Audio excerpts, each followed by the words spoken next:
live now.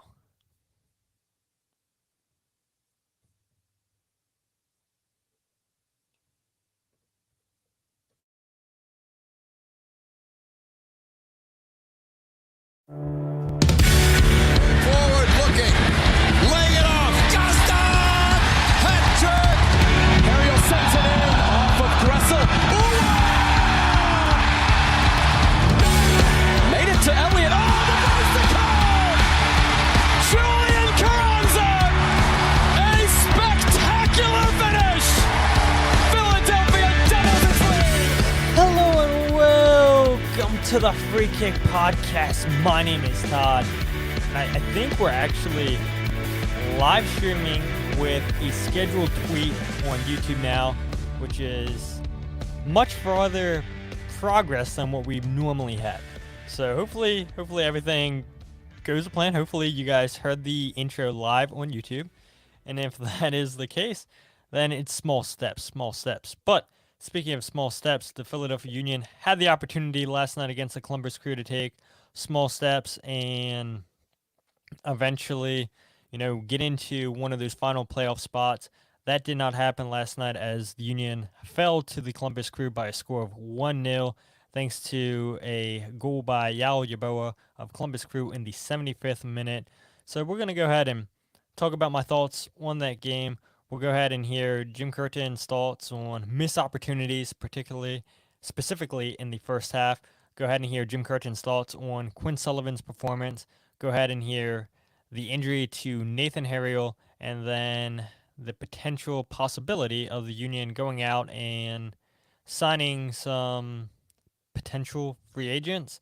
MLS teams have until September 13th. That's when the MLS roster freezes. So we'll go ahead and talk all things MLS roster freeze. And as you guys know, when we do these midweek episodes, we don't do blunder of the week. Was there some news that I could have potentially talked about? I think I could have found something, but yeah, it's already 10:34 at night, and I don't want to make this an hour-long podcast live stream like we've normally had. So we're gonna go ahead and just get straight into the game, give my thoughts, play 4 clips tonight. Everything's looking like it's good on YouTube. Not sure. Hopefully that is the case. If not, then we'll find a way to correct this later, or attempt to correct it, or maybe even just switch to a whole different streaming service. I don't know. Just bite the bullet. But regardless, and we're here to talk about Philadelphia Union, Columbus Crew. And you look at the starting lineup from this game, it was 3 changes for the Union compared to the team that the Union had out there against Colorado Rapids on Sunday in the third place game in the League's Cup. You look and see, and Danley, I'm just calling him Jean Jacques. Danley John Jock comes into the starting lineup for Jesus Bueno. You also see Quinn Sullivan move backwards into a more wide midfield role. We see Nathan Harriel come in for Olivier Mbaizo. And then we also saw, who was it? Alejandro Bedoya came into the starting lineup. I should have it right here. It was Nathan Harriel for Mbaizo, Danley John Jock for Jesus Bueno. And yeah, you had Alejandro Bedoya in there for Mikel Ua. And so it wasn't the typical 4-4-2 diamond formation that we're so accustomed to seeing the Union run. Instead, the Union go out there and they run the 4-4-2 flat formation. And so I'm looking at comments coming in on YouTube, and this is so dumb. So I can see you guys commenting on YouTube, but unfortunately, and this is so dumb, Riverside is so dumb, we're going to have to mess with this a later time, where you can potentially have 2 links going out. One where I have the opportunity to pull up your comments. So Kyle and Jillian, I see you guys commenting on YouTube, but it's not allowing me to pull up your comments unless I already hit live stream, so I don't have the option to pull up YouTube. So I'll just see your comments on YouTube and read them instead of bring them on the screen. But Kyle says, I'm wearing a Warm Brawlers shirt. Kyle says, what is Warm Ballers? People are curious. And I guess we'll go ahead and give a shout out to Jimmy Conrad. He came up with this T-shirt design years ago, and if I would have known that you were going to ask about it, Kyle, I would have went to my desk and pulled out all these stickers that Jimmy Conrad sent me. He sent me a signed picture, but yeah, it's just a brand that Jimmy Conrad started, and it's been around for years. And I just ordered a T-shirt, and that's it. And then I look, and Jimmy Conrad sends me 2 T-shirts. He sends me the signed picture, and then a whole bunch of stickers. So after the live stream, I'll go ahead and send you the picture of the signed picture. I think it was when Jimmy Conrad was playing with the Wizards, if I'm not mistaken. I'll have to go and check, and I'll show you all the stickers. If you want a sticker too, I have so many. I can give you a Warm Ballers sticker, but it's up to you, Kyle. But yeah, that's what Warm Ballers is, representing Jimmy Conrad's brand. Jimmy Conrad, the guy, the best, and maybe one day we'll get him on the podcast. Could have had the opportunity back at the United Soccer Coaches Convention in 2023. I saw Jimmy Conrad. I talked to him. I said, dude, thank you for sending me an extra shirt when I ordered from your website, Warm Ballers. And he said, yeah, no problem. And he was there for Target. And I wanted to get him on the podcast, but he said, like, he was only there for a couple hours. So he flew in from California, came to the convention for a couple hours, and then he was flying right back out to California because he had to go coach soccer, the Glen, St. Glen, something like that. I forget the name of the team.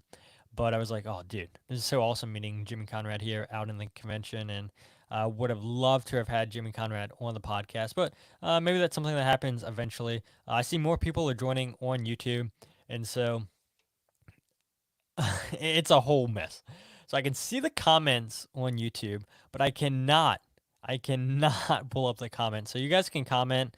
I'll get to them, but I won't show them on screen like I've done the last couple episodes. So if you guys want to figure out exactly what's going wrong, just rewind 6 minutes into the podcast and I explain why Riverside sucks. But going back to the Philadelphia Union Columbus Crew game, since Kyle got me on a rant about Warm Ballers, yeah, you see 3 changes for the Union, and the Columbus Crew come in and change out the whole team. They make 9 changes in this game, and who would have thought that Columbus would have made that many changes? No, everybody knew Columbus was making that many changes after they had beat LAFC in the Leagues Cup final on Sunday by a score of 3-1, and it was a huge opportunity, missed opportunities for the Union, and we'll hear Jim Curtin's thoughts on that here in a little bit, but yeah, I mean, not a lot of changes by the Union. We know Jim Curtin doesn't like to make more than 4 changes a game, likes to keep the 2 center backs in place, and well, you look with Damian Lowe not here any longer, Nathan Harriel picking up an injury. We'll get to all that here in a second, but Jim Curtin will not be changing that back line unless he is absolutely forced to.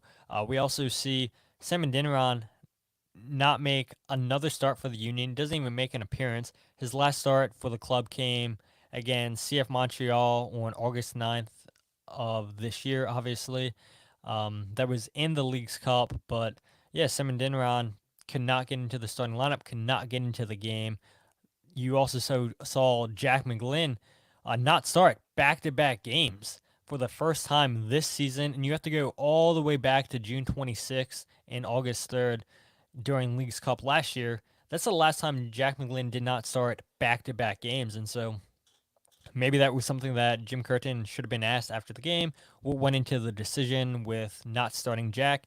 Yes, we know when the Union played Columbus Crew in the semifinals of the Leagues Cup, we talked about it here on the show, Jack McGlynn did not have a great performance, was responsible for 2 of the 3 goals that Columbus scored in that game, and yeah, maybe Jim Curtin, it was just as simple as not liking that matchup. I'd imagine with the Union playing New York Red Bulls on Saturday, we'll see Jack McGlynn back into that lineup. But it is an opportunity for people in the media to ask Jim Curtin tomorrow at his press conference, why didn't Jack McGlynn play once again, start a game once again? And maybe we'll see what Jim Curtin says. I don't think I'll be able to join the press conference just because of the time it is, and I know the club's going up to Red Bulls pretty much after they're done practicing. So we'll go ahead and hope somebody like Kyle or Jillian or Jose can ask about Jack McGlynn if they feel comfortable, if they feel like asking about him. But yeah, I thought it was a little bit strange that it was the first time since last season that we haven't seen Jack McGlynn start back-to-back games. You also look, this is the first time since September 12th, 2015, since the Union last lost to the Crew at Subaru Park, or then what was it? Was it still PPL? I think it was, right? Or was it Talent Energy? I don't know. Kyle Jillian, somebody in the comment section, tell me when it went from PPL to Talent Energy. I believe it was still PPL back in 2015 when the Union last lost at home against the Crew. But yeah, I mean, we talked about it too last time, where Jim Curtin going into that game in Leagues Cup against the Crew had never lost to Wilfred Nance, whether it be as a head coach with Columbus or as a head coach with CF Montreal. Jim Curtin had never lost to him. The Union were 4 unbeaten in Columbus, and streaks don't last forever. There's a pretty long one for the Union not to lose at home against the Crew since 2015, and yeah, that came to the end last night, and I don't think anybody's shocked, especially when you look at the second half in the game. The Union really didn't create many opportunities, had 3 shots, maybe 2 shots on target in the second half. I'll pull it up here, right here. The Union in the second half, they had 3 shots, 2 of them on target, compared to the first half where they had 8 shots, only 1 on target. Yes, the Union hit the post twice, and we'll talk about that here in a second.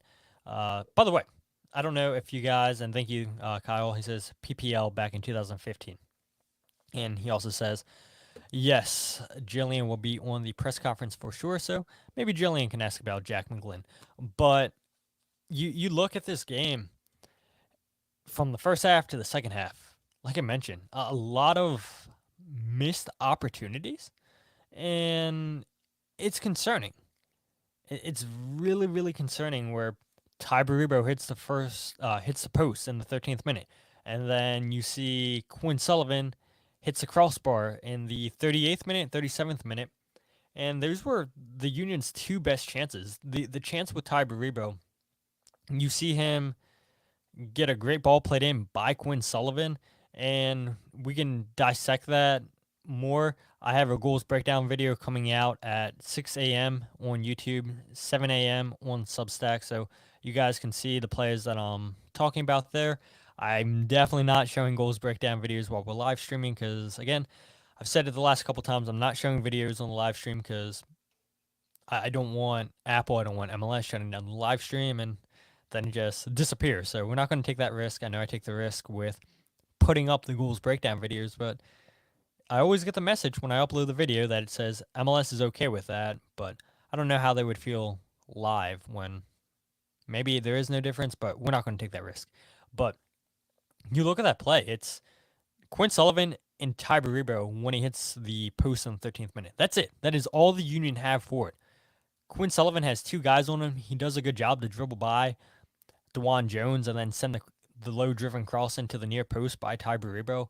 And there was like 3 or 4 guys marking Ty Baribo inside the 18-yard box. And so I think that speaks about the credit that the form that Ty Baribo has been on here the last couple games where, all it takes is one opportunity for him and he's putting it in the back of the net. Yes, he's a little bit unfortunate that he hits the post there, but man, his awareness getting into space, finding little areas on the field to exploit is something that we really haven't seen any of last year, but ever since he's been starting, that's all you see. That's all you see is Ty Baribo making those type of runs.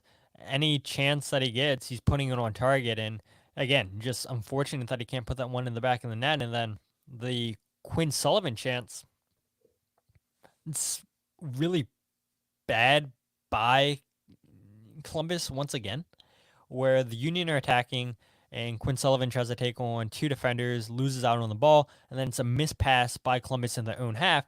Ty Baribo bounces on the loose ball into Daniel Gaza. Gaza goes out wide to Olivier Mbaizo. It's a first-time cross by Mbaizo towards Leon Flock, of all people, who's push up for it. It gets blocked by Malta Amundsen, and the loose ball, it falls to Quinn Sullivan.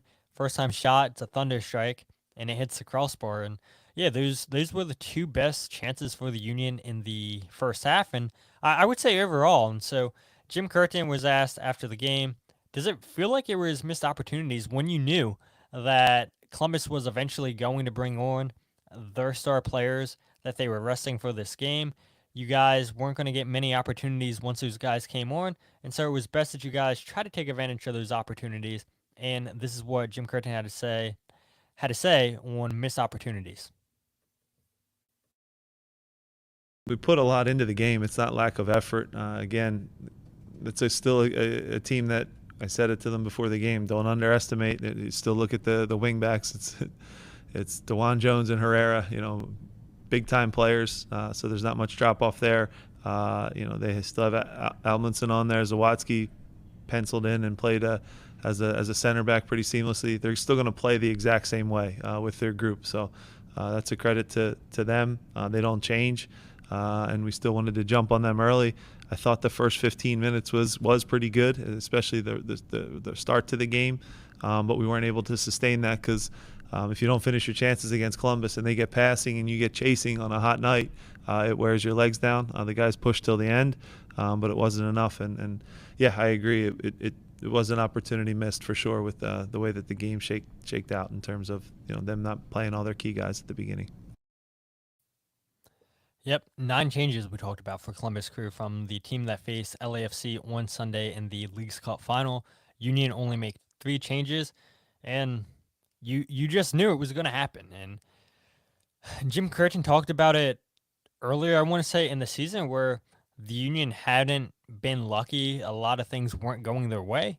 And then we started to see, okay, maybe some luck was finally starting to go the Union's way. But last night, luck was not on their side. The Union hit the post. They hit the crossbar. And as Kyle says, as Mike and I said on AAT Sports, we saw it coming. And I think fans watching from home, fans in the stadium, they all saw it was going to happen. When you don't take your opportunities, when you can't finish off chances, all it takes is one chance for the Columbus Crew, and they're going to make you pay. Yes, they had a couple shots in the first half in this game. None of them really threatened Andre Blake, in my opinion. You saw Blake make a save in the 23rd minute, and then I think that was actually his only save in the first half. Yeah, I mean, Columbus dug in deep. They held their own and really weren't challenged at all by the Union. One thing, I don't know if you guys watching at home, watching live from the stadium, but if you notice how Columbus play, and I made a post with the chance that Columbus had in the 86th minute where I was praising how fun Columbus are to watch, and this fan did not like it. He did not like the compliment that, or they, I should say, because I don't know who runs the account.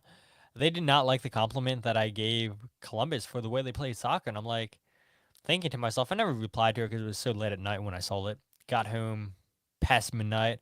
Surprised that I'm up doing a podcast now. But look, this is for you guys. You guys got an article this afternoon. You guys got a goal breakdown video coming this morning or coming at 6 o'clock if you guys are listening live. And here's the podcast. So I got all 3 knocked out. That's always the goal for you guys, giving you guys all 3 options. But yeah, I mean, like, how can't you like appreciate good soccer? Yeah, it happened against your team, the Philadelphia Union, your favorite team. But at the same time, it's like good soccer is good soccer, and I come to appreciate good soccer. And Columbus weren't really threatening the Union. They make things so congested in the middle, they make it narrow, and they were telling the Union, look, if you're going to beat us, you gotta go out wide. You gotta go out wide because if you're gonna try to go down the middle, it's going to be impossible. Derek Jones, excellent. Man of the match, I think he got afterwards it was announced. And yeah, I mean, it was a great performance by the former Philadelphia Union homegrown player. We've seen him with Houston, Charlotte, now with Columbus. And yeah, he looks like an outstanding player. It seems like whoever Wilfred Nancy gets playing for that team, they buy in instantly. He knows exactly what players he needs, what players will succeed in his system. And it doesn't matter who it is, it seems like, a college kid or not. A former homegrown that's bounced around the league, it doesn't matter. Former players in general that have bounced around the league, no. Wilfred Nancy knows who's going to be successful, and it seems like every player they brought in fits the system seamlessly. I mean, you saw last night the crew play a midfielder out of position as a center back. It was Zadarski playing as a center back, and he was playing in the midfield the last time the Union played him, and he was great. And this is Wilfred Nancy soccer. He plays players out of position, and it looks like they've been playing there their whole life. And that's a sign of a good coach. And that's a coach that likes taking risk, and he trusts his players taking those risks. He doesn't care if that's not your natural position. They always seem to fit in. And it was no difference last night when Warford changed the lineup up 9 different players. It was an excellent defensive effort last night that we saw Columbus give. And so, yeah, I'm going to point out that, Columbus is a good team. They baited the Union on that Cucho chance where they forced the Union to press. Diego Rossi now goes out to the right-hand side, the Union's left-hand side, and he attacks the space because Kai Wagner presses the ball. Now it opens up all the space. Jack Elliott has to push out wide left to cover for Wagner. That leaves Jacob Glesnes 1v1 against Cucho Hernandez, and Jacob Glesnes is never winning that foot race. And I was a little bit surprised that Cucho put that opportunity wide, and it really should have been 2-0 at that point for Columbus, but only 1 goal, and maybe that's why the scoreline, maybe some people are a little bit surprised, like, okay, yeah, the Union still lost, but they only conceded 1 goal, where you look, Union conceded 3 last time out, LAFC conceded 3, and now they hold Columbus to 1 goal. I think a big part of that is because Columbus rested so many people. But Jim Curtin said it right there. He said, and we still wanted to jump on them early. I thought the first 15 minutes was pretty good, especially the start of the game. But we weren't able to sustain that if you don't finish your chances against Columbus and they get passing and you get chasing on a hot night. It wears your legs down. And exactly, the Union had 5 consecutive corners within the first 6 minutes of the game. Dylan John Jock had the best opportunity on the corner, gets a free header to it, and can't put it on target. And then we see that chance with Tyre Burrebo. And then Quinn Sullivan gets a chance later on, and it's like, wow, how many more opportunities are the Union going to get? And yeah, we all know, not many more opportunities. Speaking of Quinn Sullivan, though, the Union came out in a 4-4-2 flat formation, which isn't what they typically play. They play that 4-4-2 diamond. We all know that. And so Quinn Sullivan finally gets to play in his natural position. And trust me, guys, I am not the one who asked Jim Curtin about Quinn Sullivan last night. Did I want to? I didn't, actually. I did not want to ask about his performance. Somebody else asked about him. And Jim Curtin, I think, gave a pretty good assessment on how he thought Quinn Sullivan played last night. Yeah, look, the margins are very tight, Jonathan. If Mikel finishes one of the if Ty puts one of those early ones in that hit the bar, he had a couple half chances at goal, and we're talking differently. But the margins are really thin. I thought he did some good things. He did, turn some balls over. I think trying to be brave and play forward, which I can live with.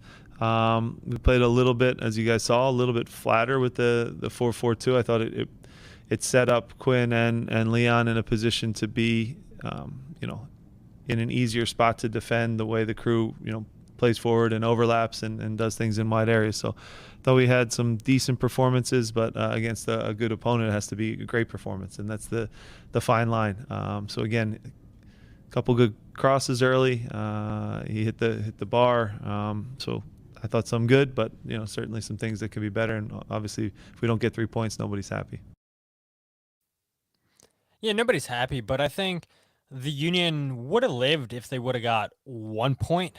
Jillian Almany from the One Team We Agree On asked Jim during his midweek press conference, Jim Curtin usually sets a point tally, whether it be towards the end of the season or just certain stretches of the year where Jim Curtin thinks it's a pretty tough run for the club.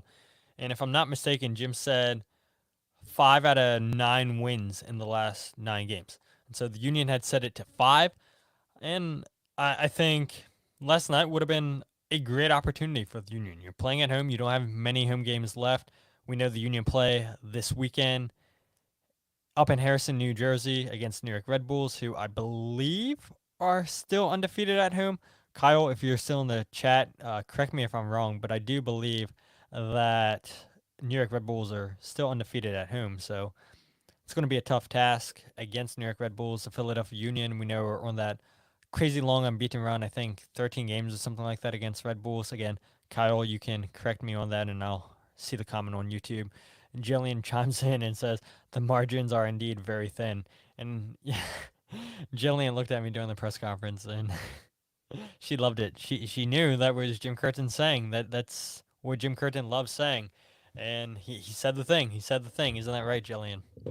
And he's right. He's right. When you look at how things stand right now in the Eastern Conference, it feels like everybody's beating up on each other right now. The Union currently in 10th place still 1 point behind Atlanta United. The Union were up a game, but missed opportunity last night. Could have went level on points with Atlanta if they would have came away with at least a point. But you have Montreal, who are now tied with you at 27 points, 26 games played. New England has 2 less games played than you, 126 points, so they could go on a run here. Chicago on 26 points with 26 games played. You have Nashville on 26 points with 26 games played, and then DC United also 26 games played, 26 points. So I mean, things for places from 10 to 15, extremely tight. Only 1 point separates them. Only 2 points separate some teams from ninth place spot with Atlanta United. 1 point separates the Philadelphia Union from Atlanta United, and so yeah, Jim Curtin is right. The margins are razor thin, and they're only going to get thinner, I think, because you go to Red Bulls, and then you go on the international break, which then sees you go to New York City, into Miami, I think, during that stretch, and then you come home against DC United and Atlanta, and then you go ahead and go to Columbus, or is it Orlando, then Columbus, and then back at home to end the season against Cincinnati. I think that's what it is. Orlando, Columbus, and then Cincinnati. I believe that's what it is. I should definitely know the schedule, but man, once we come out of Leagues Cup, I don't know how you guys feel. I feel like the season's just dragging on because the farther the Union go, it feels like you're playing the end of the schedule. Looking at it now, it's Orlando City, Columbus, and then Cincinnati. You end at home. So good memory, Todd. Good job. Good job. And Kyle says, yep. I know there's a little bit of a delay, but you're agreeing with me for something, so I appreciate it, Kyle. But going back to Quinn Sullivan, I know I said but a lot of times there only one chance created for him on the night, and he's playing his more natural position. It's the chance where Ty Baribo hits the post. You go ahead and look, 1 out of 3 shots on target in this game. And honestly, for me, I'm fine with Quinn Sullivan only taking 3 shots because you want your winger creating chances and not taking shots. But it is an issue when Quinn Sullivan only created 1 chance in this whole entire game, and he played all 90 minutes. He's played in his more natural position, and he didn't really have any targets to aim for. And that's why I thought playing Sam Adeniran, if you're going to play Quinn Sullivan out wide, gives him a target for it to send those crosses in, a big body to aim for inside the 18-yard box. But Jim Curtin wanted to get Daniel Gazdag into there. And I understand Daniel Gazdag's in fine form. We've seen Daniel Gazdag play as a striker before.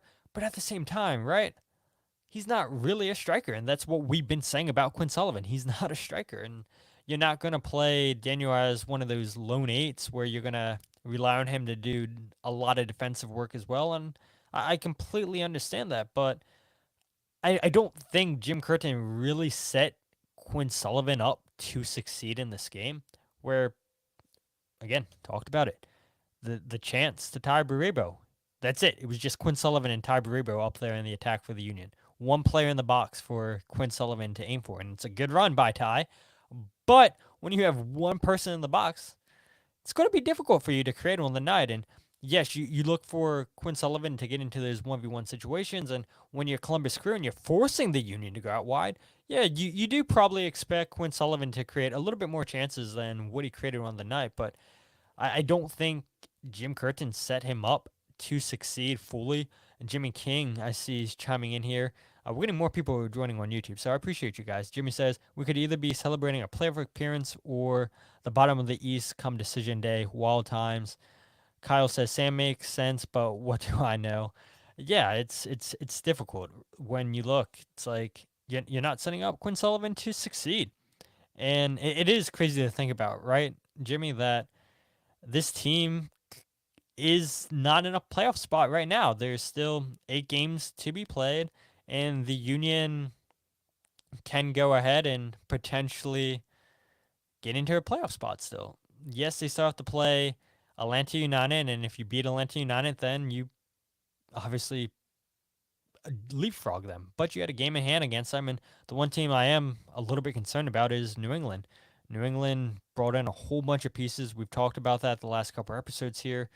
The Union destroyed New England 5-1 before League's Cup, but this is a different New England Revolution team. New England destroyed Montreal during their first game back on August 24th, last Saturday. 5-0 New England won that game. Their remaining schedule is away at Salt Lake this Saturday, and then at home against St. Louis on September 7th, then away September 14th against Orlando. Then they play Montreal at home again on the 18th, then away at Charlotte September 21st, at home September 28th against Nashville. Houston Dynamo October 2nd they go away for, then at home against DC United October 5th. Columbus Crew away October 12th, and then they end the season down in Miami on October 19th. And so it's a tough schedule there for New England. A lot of away travel, but you look at a team like Nashville, you look at a team like DC United, you just battered Montreal, you play them once again. You have opportunities if you're New England to pick up points. And so New England's a team that scares me, and which is crazy to say how the Union destroyed them 5-1, the debut for Kevin Sullivan. But with all the new pieces, I think that's going to give that team new energy, saying, hey, look, we're not out of it yet, especially when you look up at the table and see how close everything is. And Kyle chimes in again and says, again, I get Quinn, but as Jim said, he's better at wide. And Jim Curtin did actually admit that during the press conference, which he says Quinn Sullivan's best suited for an out wide position. And we all knew that, right? Quinn came through the academy as a winger, but we've talked about this a couple times, I know, in the past too, a while ago, but we have talked about it, where the reason the Union signed Quinn Sullivan is he's talented, and you're going to sign talented kids. You're going to find a way to get them into the starting lineup. But it goes back to Jack McGlynn not starting in back-to-back games the first time since 2023 of League's Cup. Both kids were talented, and you're going to do everything you can to get them homegrown contracts. You're not going to turn away talent. But neither player really fits the Union's 4-4-2 diamond formation. And last night, when you play a flat against Columbus, Jack McGlynn probably would have got exposed again if he started this game.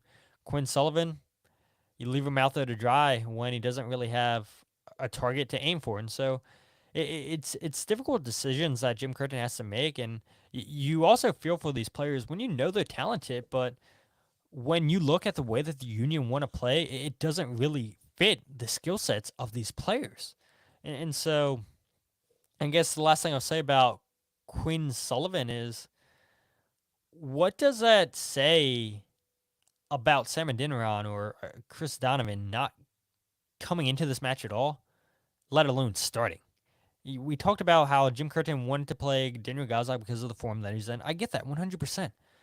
But that's not helping Quinn Sullivan out when Daniel Gazdag is not a target for it. He's not a striker at all.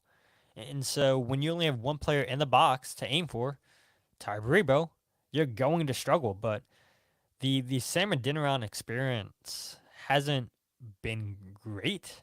He presses well. His touch isn't the greatest. I am surprised where he gets in tight corners, he's able to unleash shots. I mean, that's a credit to him for being confident in those tight areas and getting shots on target. But we've yet to see him get a goal, and goals aren't everything for strikers, but you are, judged off of them because we know this fan base absolutely loves tearing down Mikal Uhre for not scoring goals. And so, those same people that are clapping at Mikal Uhre for not scoring goals were those same people calling out Sam Adeniran awfully quiet. They're awfully quiet on social media. But I digress. Going on to the next thing that I want to talk about, because we don't want to be here for over an hour when there's honestly not a lot to talk about. It's the episode title. I said, losing Nathan Harriel to injury is bigger than losing this game against the Columbus Crew. Again, we talked about it, how Jim Curtin said, 5 wins and you should be in the playoffs. And yes, it doesn't help that you just lost at home. You're limited for games at home. But Nathan Harriel, man, I wrote about it in my article. Not only is he your starting right back, but he's your third string center back. He's your backup left back. He has 5 appearances as a center back for the Union, 8 as a left back, 55 as a right back. He's so versatile. And you lose him. You already sold Damian Lowe. And now you rely on Nathan Harriel. If Jack Elliott or Jacob Glesnes get suspended, if they can't go, you rely on Nate being that starting center back. Jim Curtin said in his midweek press conference that Nathan Harriel is the third string center back. And now he has to exit this game in the 22nd minute because of back spasms.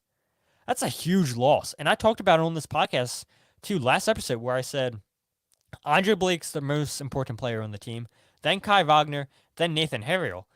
And I think there's an argument to be made that Nathan Harriel's the second most important player on this team because of how many different positions he can play. Yes, you have Oluwethu Makanya. He has 21 appearances with Union 2 down in MLS Next Pro. He's played 1,935 minutes, but he's not played a single minute for the Union at all since coming over from South Africa in the summer of last year. And yeah, I mean, I've talked about how it seems like it's a waste of a signing with Makanya at the U22 initiative where he can't get into the starting lineup. And then Jim Curtin, we all knew it, says, yeah, Nate's the third center back on this roster, and that leaves Makanya at 4. But if Nate can't go for a while, this is the worst case scenario. You lose so much with Nathan Harriel not being able to play, not being able to start because of those back problems. And so this is what Jim Curtin had to say after the game in regards to Nathan Harriel's injury. Yeah, that hurts, because now he goes out early. That's one of the depth spots we had, and now it's gone. So I think he had back spasms, and when a back locks up like that, there's no real timetable yet, but it's not good because that's something that can kind of happen again and again. So we'll assess things, get some tests, and see where he's at. But he's a tough kid, so for him to come out, it was pretty serious and pretty painful. So he said his back just locked up on him. Yeah, it's a huge loss. Jim Curtin knows it. We know it in the media. You guys know it as fans. I understand why the Union sold Damian Lowe. I don't really have a problem with it because you were going to lose him on a free anyway. So let alone you get $200,000. It's good business. Losing Jose Martinez, fans have an issue with that. But again, it's good business. And I think sometimes fans need to take a step back and realize that these owners are also in it for making money. They are in it to trying to make their business better. And yes, on the field, you don't get better with not having Damian Lowe or Jose Martinez. But again, it gives you more GAM if you want to apply all the money you get for these players towards next year's GAM budget. It gives you more GAM. But it certainly doesn't help you get better this season. And when we saw last year, what happened with Jacob Glesnes? He got hurt because he played too many consecutive games. And you do have a natural center back on this roster in Makanya, but Jim Curtin clearly doesn't trust him. And I can't say that I blame him. I've watched a limited amount of games this year with Union too, and yeah, there's been pretty big blunders from clips that I've seen online or a couple games that I watched from Makanya. He's fast, he's quick, but his defensive awareness isn't always there. Sometimes he gets beat too easily. And any young center back, I mean, Jim Curtin was asked about Makanya midweek and after the game too. He said, that's going to come with any young player, growing pains. But once he's given an opportunity, hopefully he takes it. And if Nathan Harriel is out without if he's out for a long extended period of time, then I guess Makanya's playing.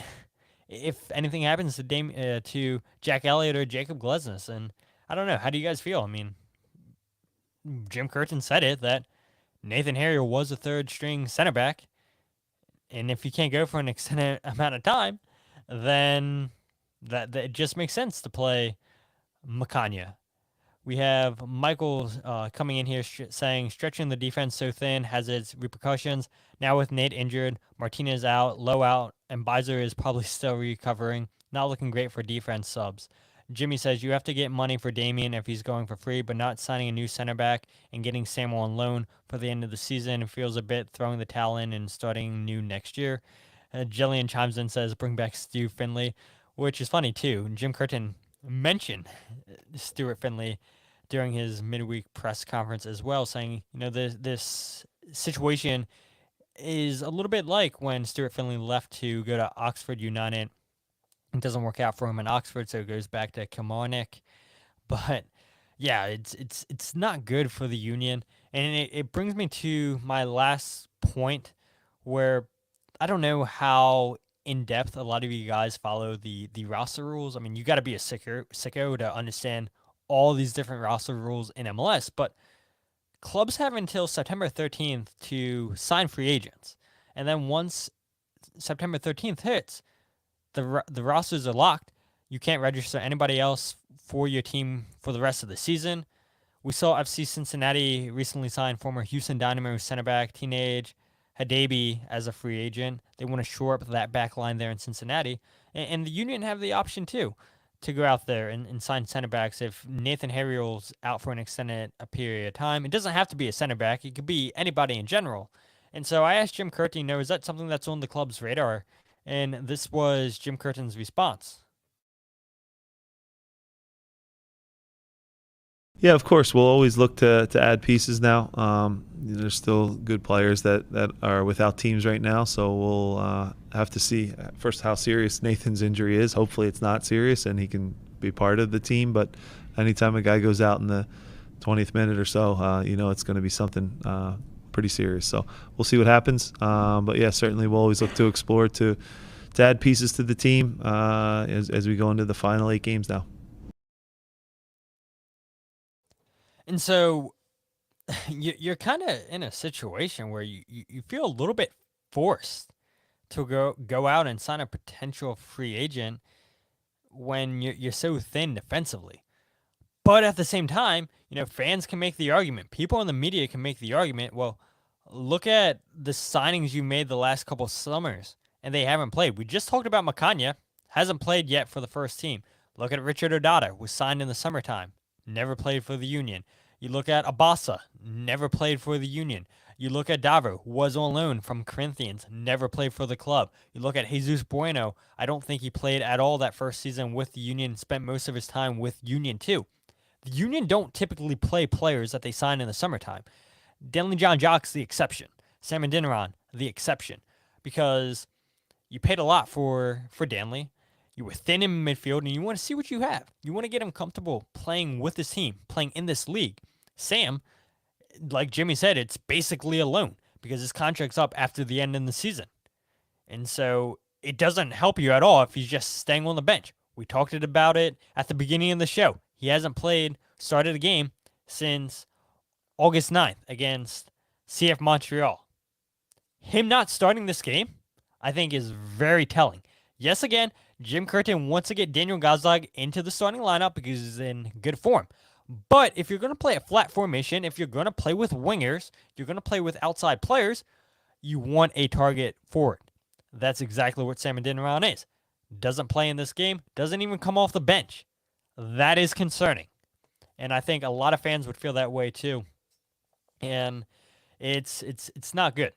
It's not good, that situation. And maybe the Union, and I don't know anything. I'm just saying maybe the Union have seen everything that they needed to see out of Sam. I still think give him time to learn this team because it's a different formation. Not many teams play with a diamond formation. Not many teams play with two forwards like the Union do, and so I'm sure he's still learning his teammates, still learning the runs, still learning the chemistry with Mikel, with Danny, with Ty Baribo, but concerning.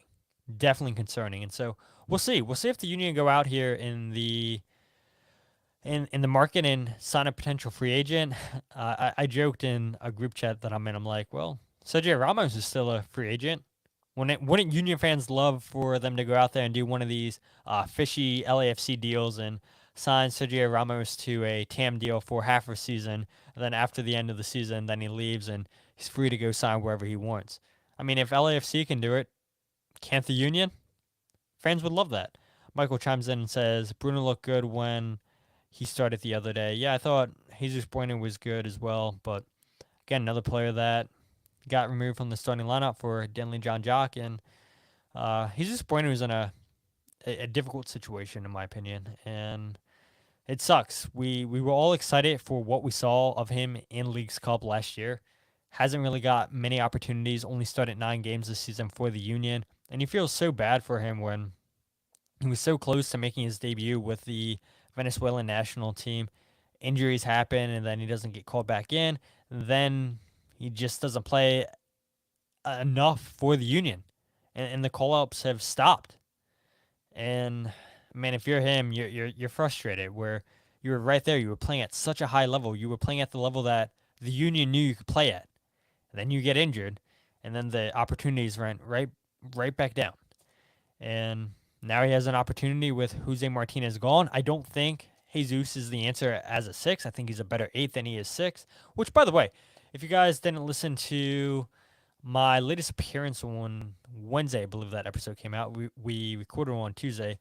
My friend Jordan Flort, who runs a Venezuelan podcast talking all things Venezuela, invited me on to talk about Jose Martinez's impact. We talked a little bit about Jesus Bueno there and just the Union's connection with Venezuela as a whole, with just all these signings they made with Philadelphia Union too. And great episode. I'll leave a link in the description on YouTube, on the podcast feed, so you guys can listen to that if you guys haven't listened to it yet. But yeah, that's pretty much my thoughts from this game. I wanted to give you guys an episode before the game against New York Red Bulls. I was like, I know it's going to be late. Got home late last night against the Columbus Crew match, but I was like, if I did the article, I gave you guys the goals breakdown video, might as well do the podcast because out of everything I do, you guys like the podcast the best, which I appreciate. That's how you guys found out who I was to begin with, was the podcast. So I'm not known for writing. I'm not really known for the goals breakdown video, though we're getting there. But you guys always come for the podcast, like you guys all listening right now live on YouTube. So as we close up the show, again, I want to say thank you to Kyle and Jillian, to Jimmy, to Michael for all joining in live on YouTube. Sorry that Riverside wasn't allowing me to play your comments live on the feed so everybody can see it, but at least I was still able to see your comments. And yep, Michael chimes in and says, yep, found you on Spotify. So see, look, people chime in on Apple Podcasts or Spotify more than they do YouTube. So we appreciate it. So people that are joining live, I appreciate you guys. It's new, it's a work in progress, and trying to get the word out there. So try to go live 9 p.m. the day after the game. But yeah, when it's a midweek game, it's kind of hard when you try to do everything else. But again, thank you guys for being here. And you guys do have the option, like Michael said, listening on Spotify, on Apple Podcasts, which means if you guys aren't following the podcast on Twitter, Instagram, or Facebook, follow at Free Kick Pod, wherever you get your podcasts, The Free Kick. Make sure you check out the YouTube channel, youtube.com/freekickpod for the live videos, for the goals breakdown video, and that's everything we post on there. And then if you guys want to check out my reading or everything in one place, you can check out the Substack, thefreekick.substack.com. hopefully a lot of people go up to Red Bull Arena for the media. I know myself, Kyle, Jillian, Jose, Skylar. I think Jimmy King's going up there. So there should be a lot of representation for the Philadelphia Union media up at Red Bull Arena this weekend. You love to see it. A lot of good content's going to be coming out because everybody that I just mentioned, the best, the absolute best people. Not me, though. I'm not one of the best. All these people, much better than me. And so, yeah, I'm so glad that all these people are going up, going to experience an away trip. Hopefully, you guys, the listeners, are going up as fans because away trips, even though the Union are not great this season, they're so much better than home games just because, those are the diehards. Those are the fans that I feel like care the most. And it's always great seeing fans go out there. And even if it's a short trip up to Harrison, New Jersey, those always are the best. But until then, my name is Todd, and this is the Free Kick Podcast.